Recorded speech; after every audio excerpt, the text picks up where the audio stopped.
মিঠাতেলতে চয়াবিনকেইটা ভাজি ল'লোঁ। তাৰপিছত এতিয়া মই কাঢ়ি ল'লোঁ। ইয়াতে ভাজিব জোখাই মই অকণমান মিঠাতেল দিলোঁ, 5 ফোৰণ দিলোঁ, ইলাচি দিলোঁ, গোলমৰিচ দিছোঁ, পিঁয়াজ 3টা দিছোঁ। এতিয়া মই 4টা বিলাহী ল'লোঁ ডাঙৰ ডাঙৰ। আদা আৰু নহৰু বাটি লৈছিলোঁ, এইখিনি ইয়াত দি দিলোঁ। ধনিয়া 1 চামুচ, জিৰা আধা, ৰেড চিলি পাউডাৰ 1 চামুচ, হালধি,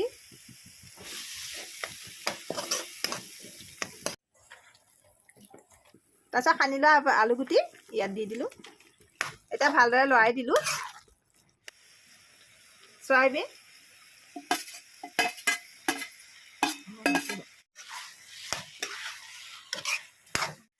এতিয়া পানী।